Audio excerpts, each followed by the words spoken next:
Assalamualaikum warahmatullahi wabarakatuh. Ayeuna nyaritakeun penyakit gelisah ngaleuwihan ti wabah. Yuk urang simak bareng-bareng. Terjadi baheula di berbagai negara corona sarua wabah atau taun di Baghdad taun, di Turki taun, Mekah taun, Madinah taun, di Yordan taun, Mesir taun. Jelema sing golepak pararae kebingungan kabeh lantaran ieu nagara geus terkuras pake nyumbang, pake merean masyarakat, datang ka geus teu daya teu upaya, akhirna kan urusanana neangan jelema anu bisa ngadoa. Neangan jelema anu bisa ngadoa ieu saha anu bisa ngadoa supaya wabah leungit. Mimiti kiai-kiai pemerintahan diturunkeun kabeh begitu nya ngadoa beuh makin loba wabah. Makin ambalaya.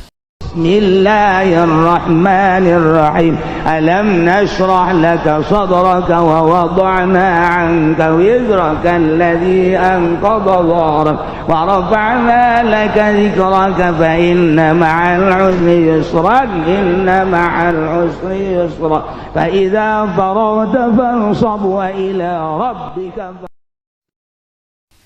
Para jamaah kaum muslimin wal muslimat rahimakumullah. Urang ayeuna hirup di tengah-tengah wabah. Geus kadenge ku urang aya banjir tahunan Jakarta. Istiqomah.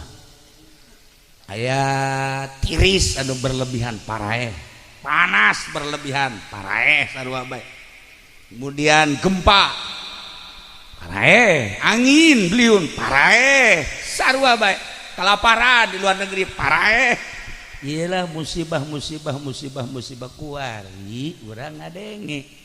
Bahkan neuleuh langsung pemandangan di Cina, di Amerika, di Italia, di berbagai negara, bahkan di negara urang alhamdulillah aya virus. Padahal kamari urang di Mekah meulian virus.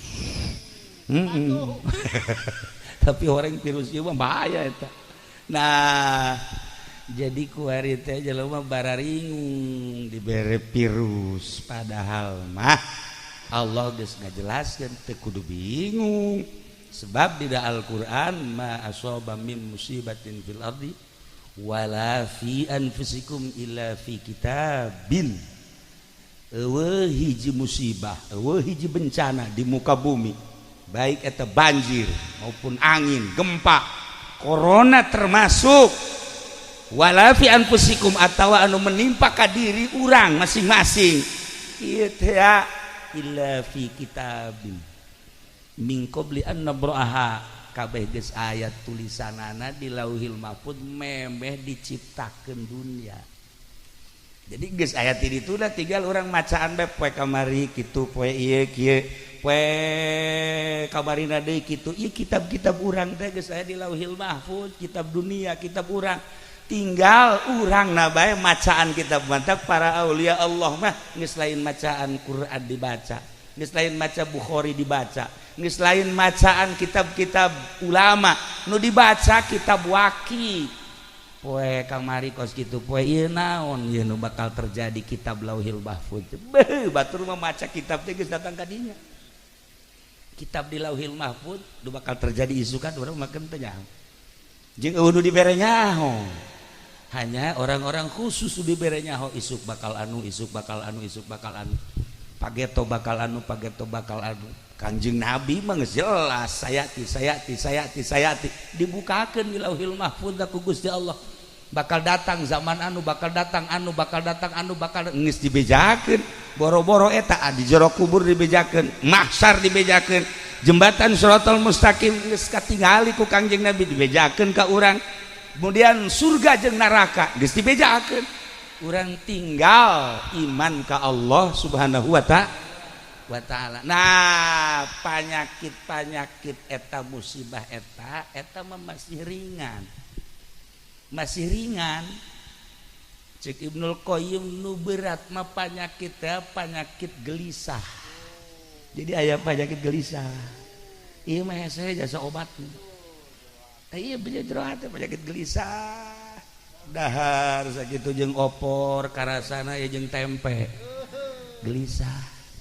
Neuleuh awewe gelis kadeleuna kolot.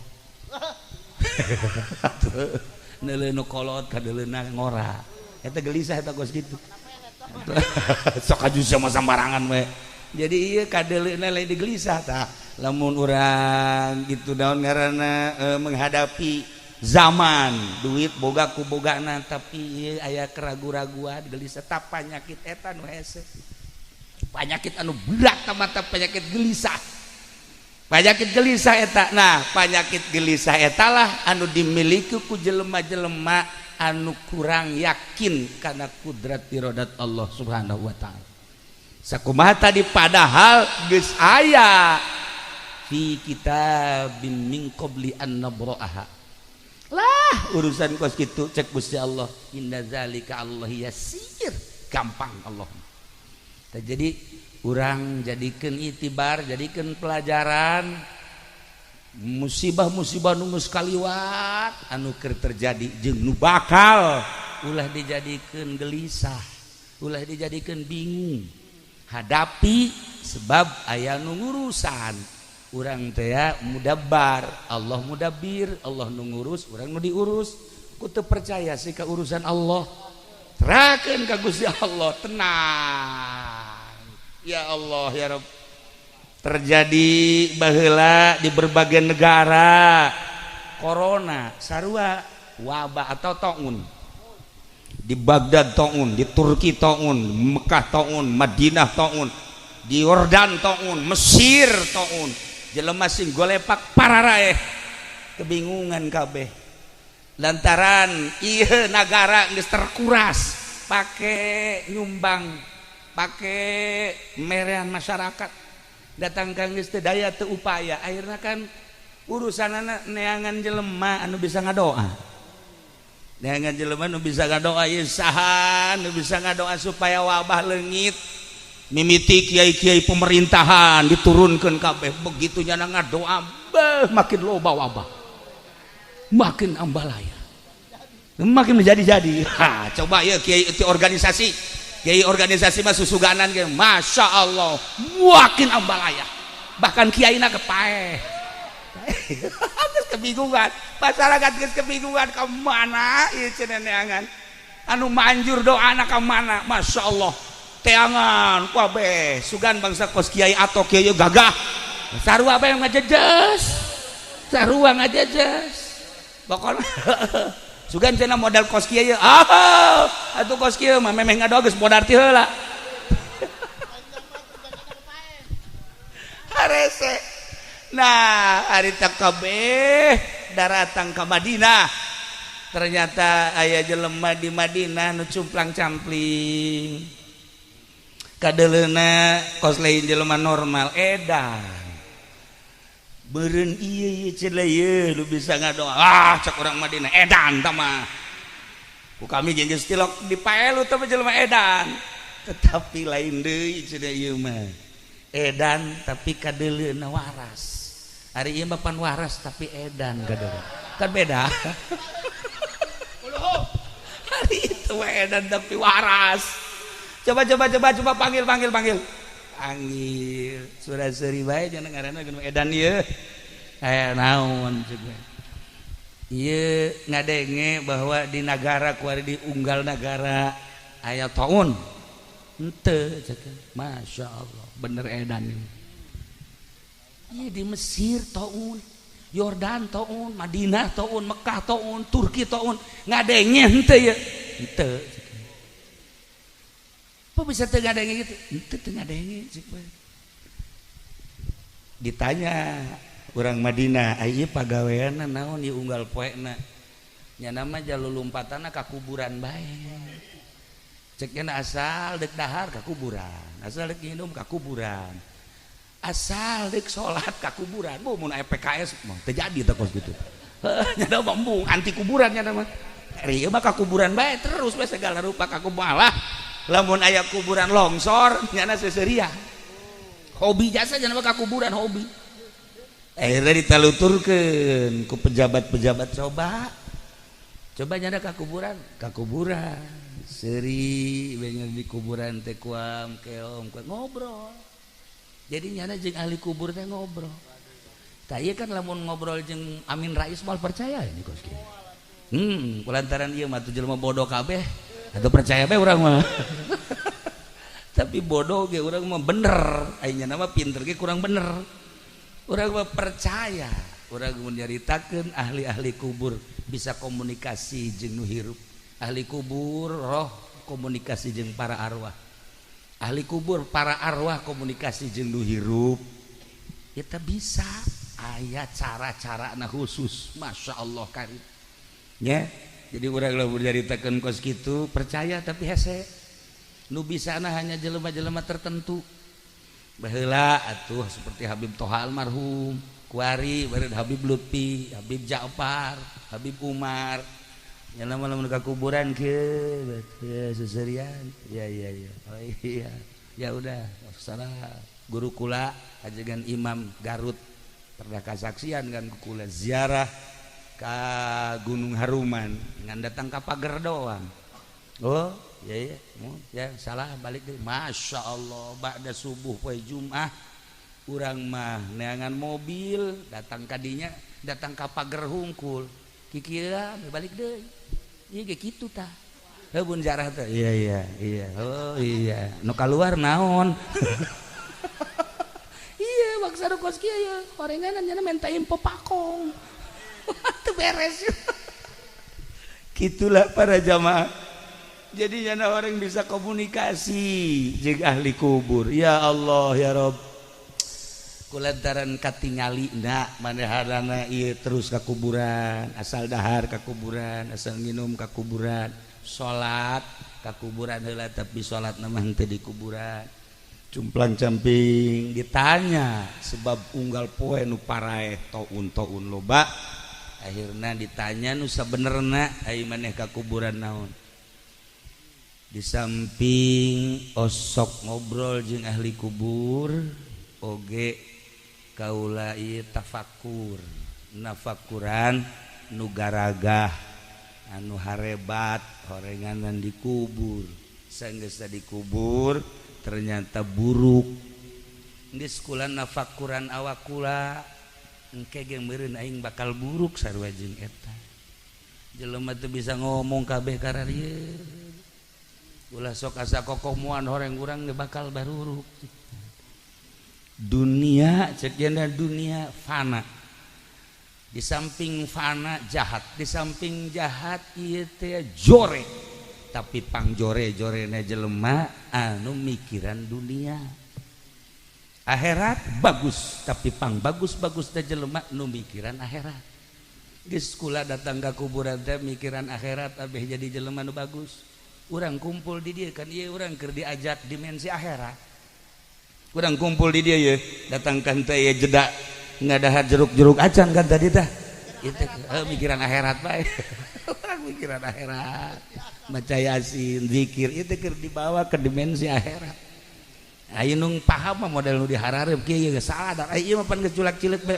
cenah ieu pan can ngadaharna naon keur zikir ge masih neuleun cau keneh bae atuh iraha benerna gitulah para jamaah kaum muslimin wal muslimat rahimakumullah akhirna manehanana dicekel dibawa ka majlis di dieu titah ngadoa coba ngaranna ieu teh warqoh ngaranna warqoh asli nama lain ngan manehanana dijulukan warqoh majnun edan akhirnya di titah ngadoa coba supaya ieu wabah taun reda di unggal dagara atuh cenah pan loba kiai-kiai anu saja geus haju kumaha hasil tambah paraeh pan loba cenah ieu di nagara bangsa pejabat-pejabat anu kopeahna malancrit sarua geus ulah mikiran kos kitu ku ari mah pangdoakeun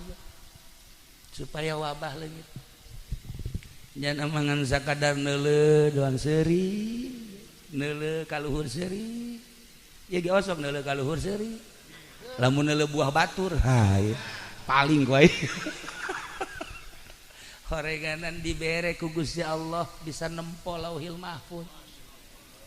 Jelema edan tapi istimewa. Nah, jadi orang kadang-kadang kan ieu naon gitu terkesima neule sorban, terkesima neule jubah, lain ulah masalah nurutan Kangjeng. Tapi orang teh terkesima ku zahir, batin mah kadang-kadang eta loba kacinta selain Allah. Nah, ieu mah kan nu edan. Nyana leuleuh seri geus coba pangdoakeun supaya wabah eueuh. Engke heula cek deui ya. Kula moal wakang ngadoan deuk neangan liang sireum heula.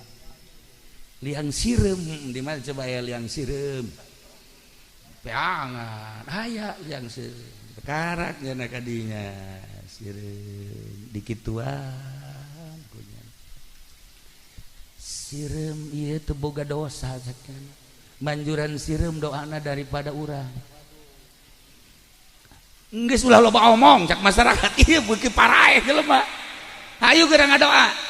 Coba pangneangankeun sayang manuk cekeun. Sayang manuk heula sayang manuk. Atuh diteangan ja butuh doana. Aya manuk tah kunyana dirapihan sayang manuk. Ieu naon maksudna? Ieu manuk mah dosan cekeun.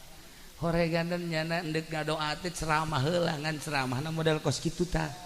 Sireum mah kajen kukumaha ge balikna ka liang deui. Tilok nyasab tapi jelema makan nyasab. Manuk kajeng apak-apakan ka mamana ge tetep bae balik neuleuh anak. Ieu anak ke dinyeleung-leuman aya tah eueuh. Tah masyaallah cak masyarakat tah. Ieu ku gara-gara teu bisa balik wabah datang. Gara-gara manuk teu bisa balik ieu wabah datang. Jadi berarti taun wabah eta adalah nasihat ti Gusti Allah ketika geus teu bisa dinasehatan ku Al-Qur'an. Ketika teu bisa dinasehatan ku hadis Kangjeng Nabi, ketika teu bisa dinasehatan ku para ulama-ulama. Eueuh deui cek Allah, ieu mah kudu dianggeuskeun. Tek. Hadis Bukhari geus aya jeung hadis-hadis nu lainna insyaallah engke ku urang bahas ieu mangan sakadar wabah masalahna wake aya tetep urang kudu naon kitu ngaranna kudu waspada walaupun aya buatan-buatan jeung aya muatan-muatan urusan manehana tapi nu jelas wabah aya ya terutama di luar negeri ku urang katingali. Dah di dia kan buatan loba masalah urusan manehanana nu penting urang tetep waspada. Akhirna eta nu edan ngadoa. Ngadoana mah jasa etik. Urang ge bisa doa eta teh. Allahu latifum bi ibadihi yarzuqu may yasha. Sakitu ditambah ku Allahumma kshif annal bala. Sakitu doang. Allahumma arham ummat Sayyidina Muhammad sakitu doa. Doa teh para redek jeung urang ge bisa. Urang ge bisa. Eta geus sallallahu alaihi wasallam Muhammad wa ala alihi wasallam. Alhamdulillahirabbil alamin. Eta kontan di unggal nagara taun mengurang. Taun mengurang. Beuki saeutik nyanana lumpat ka gunung. Embung besi ditah ngadoa deui. Ai tadi mah kan cek adikula ngado doa. Murid jeung guru. Ari nya nama embung ngadoa. Ai urang mah pan model ieu bagesa nu ngadoana bejakeun aing. Wah budak. Jadi nya mah lamun ngariung teh geus daftar sorangan doa saya. Bae masuk. Tah ieu teh kiai nu kos kieu nu kiai bloon ye. Jadi geus pesen ti heula. Masya Allah. Ieu geus sakieu kukula geus nasehatan bae mun teu dinasehatan wallahu alam. Ya Allah ya gitulah geus aya beureun 2 poe 3 poe seminggu alhamdulillah tapi masih keneh aya keneh geletuk-geletuk di unggal nagara anu besi keneh kena taun diteangan kan manehanan diteangan aya nyana di gunung keur kieu bae nyana tetep bae edanan bae kos kitu akhirna dititah ka kota deui ka kota Madinah kita ngadoa deui lantaran encan beres di Madinah masih keneh aya anu paeh aya anu paeh anu paeh ngadoa deui ya Allah ngadoa terakhir nama pendek luar biasa tapi etalah wali Allah nya pendek doa anak orang ai ngariung teh ngariung terakhirnya doa anu kumaha Allahumma na lamun terakhir ngadung alhamdulillah terus ngarek amin amin amin Allahumma naon ya Allah ajak bege urang geus beda sallallahu alaihi wasallam alhamdulillahirabbil alamin terus amin amin amin Allahumma masya Allah cepat atuh atuh datang dakwah bae memehna amin amin amin ih ya Allah ya Rabbi kolot-kolot orang kos kieu nya cepat ayo cepat naon ingetan teu tuh kan atuh boro-boro titah ngadoa nya nama nu diapalkeunana doa berkat amin amin amin terus gimana Allahumma masya Allah Farid ya Farid ya Farid alhammi wa ya kashifal ghammi tah kan ingat tuh aja bakal suci jelema jangan masak tengah jelema aya geus bejaan we kahara nah ngadoanya na kahara nya ngan sakitu doang Allahumma ya farijal hammi wa ya kashifal ghammi ya man li abdihi yaghfir wa yarham ya dafi'al bala ya Allah dafi'al bala ya Rahman dafi'al bala ya Rahim da'wahum fiha subhanakallahumma wa tahiyyatuhum fiha salam wa akhiru da'wahum alhamdulillahi rabbil tak kontan selesai dok akhirna mah lain eta nu dimasalahkeun nyana jadi pertanyaan kok doa-doa nu sejen ieu teu dijabah ai nyana doana eta keneh aju bararisa kabeh kok diijabah nya ditanya ku kabehan ieu bisa diijabah naon ieu rahasiana bisa datang ka pohara jasa nyana teh daekeun ngajawab akhirna ku sebab didesek nah ieu jawabanana ulah hayang naon cenah di jero hatena pan ieu mah ngariung ge boga kahayang kan ieu ngariung garu hayang naon ieu berkat tuh kan enggak siap ulah balik lah di dia bae datang ka 7 nah habak itulah para jamaah kaum muslimin wal muslimat rahimakumullah ibadah teh urang ngaji bababari deuk ngaji tafsir deuk ngaji hadis deuk ngaji usul fikih gampang komo boga otak horeng nu hese mah ulah hayang selain Allah gitulah para jamaah kaum muslimin wal muslimat rahimakumullah ketika geus eueuh nanaon di jero hate maka doa diijabah ketika ngadoakeun saha bae langsung dikabul ku Gusti Allah ngadoa kadu hirup ngadoa kanu maot ngadoa ka mamana bage ieu doa sangat didenge ku Gusti Allah hanya jelema-jelema anu teu hayang nanaon iwal ti Allah nu diijabah doana ku Gusti Allah tinggal kuari urang tanya ka awak urang sorangan he awak ai sia si aya teh dipake ka resep selain Allah tah jero hate tanya aya salian Allah dipake ka resep naon tuh bujur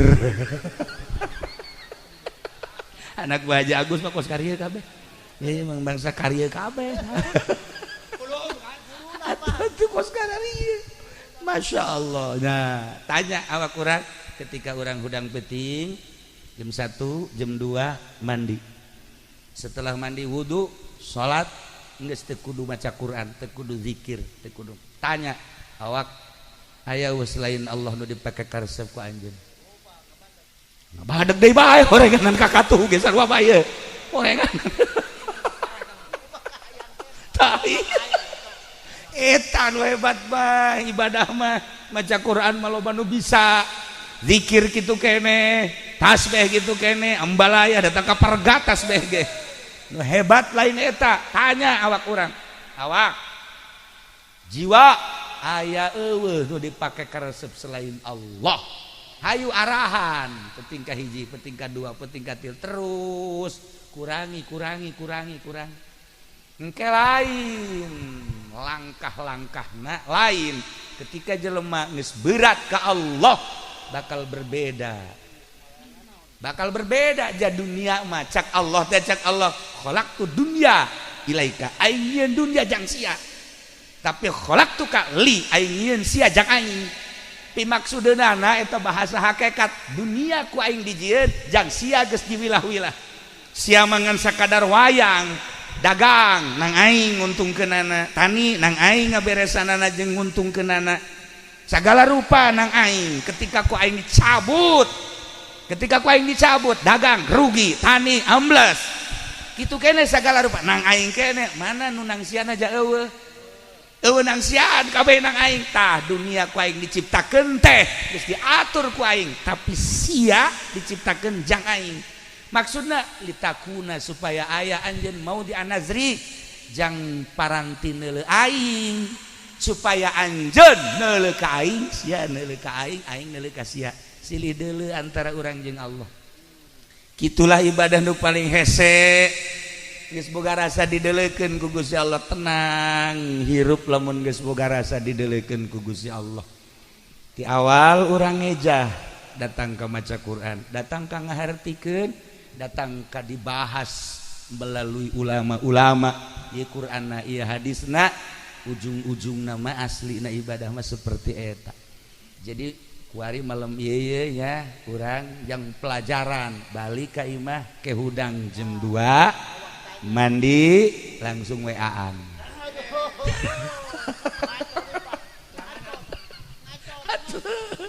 nah iyalah tanya awak urang tanya renung ngaranna awak aya keneh nu dipake keresep selain Allah nah aya naon anu bejakeun bahkan cek Tuan Syekh Abdul Qadir deres urang resep boga deres keneh ieu mah resep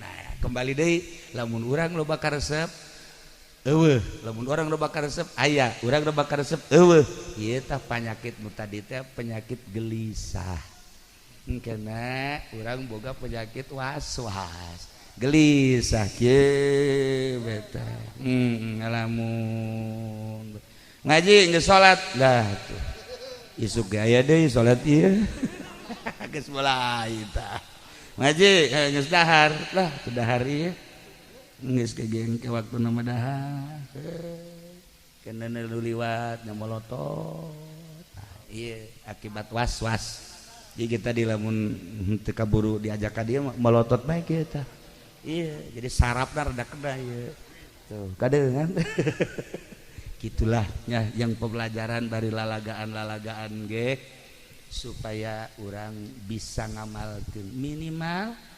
menyederhanakeun lain ulah urang dagang lain ulah tani dititah melalui Kangjeng Nabi bicara dagang Kangjeng Nabi bicara pemerintah Kangjeng Nabi bicara tani jeung sajabana titah diurus di dunia sebab urang teh dijadikeun khalifah tetapi ingat urangna jang Allah berarti urusan ieu dunia jang kepentingan agama jang kepentingan syiar agama Allah subhanahu.